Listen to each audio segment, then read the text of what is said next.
Welcome to Monday Meditations. This morning, I want to ask you a question. When was the last time you prayed for yourself? I know that the way the economy is, we praying about our situation, praying about our struggles, praying about things.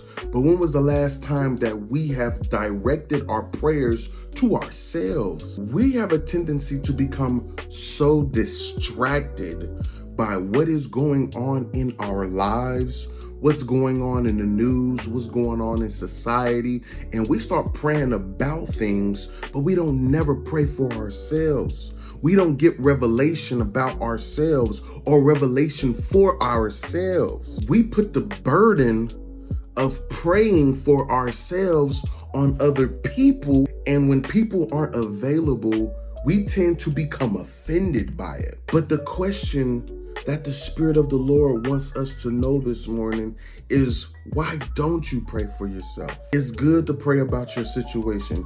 It's good to pray and to take your cares to God about what's happening in your life. But when you pray for yourself, and when you are in expectation to hear a word of God about you, that's where you get those affirmations and the declarations that you need that will carry you into the next place in your life. See, we want affirmations about money, affirmations about prosperity, affirmations about success, but we don't get the affirmations about ourselves that we need from the Spirit of God because we don't take time to pray for ourselves. So this morning, I challenge all of us, take some time out this morning to pray for yourself.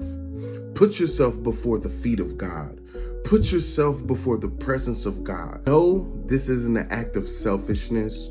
No, this isn't an act of pride. But what this is doing is it's humbling us. It's allowing us to be humble before the presence of God so that we can be honest and transparent and vulnerable. So when you pray for yourself this morning, or when you pray for yourself this week, really step back, look at yourself, examine yourself, and begin to pray against those things that are bothering you. And as you pray for yourself, the Spirit of the Lord will begin to give you words, will begin to unction you, will begin to interject and begin to give you what is necessary for you to declare over yourself, for you to speak over yourself.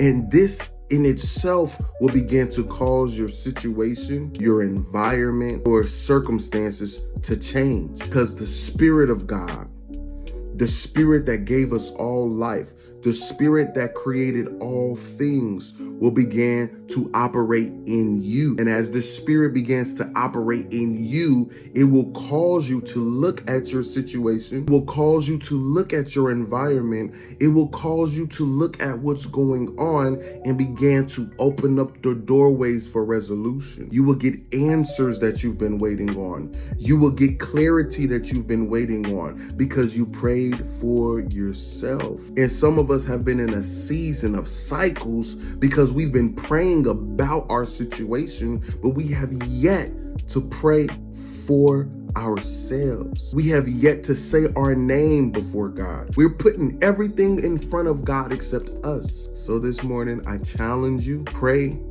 for yourself. Intercede for yourself. Declare over yourself. Speak life over yourself. If you got to look into the mirror, even if you got to stand outside, even if you got to be in a room by yourself, shoot in the bathroom, in the shower, whatever, in the car, speak life. Put yourself before the presence of God and watch how your circumstances, situation, your adversity begins to shift. And it may not be immediate, but there's going to be a requirement of consistency and faith and discipline that's going to cause it to break. So I encourage you this morning, pray for yourself. Be blessed today.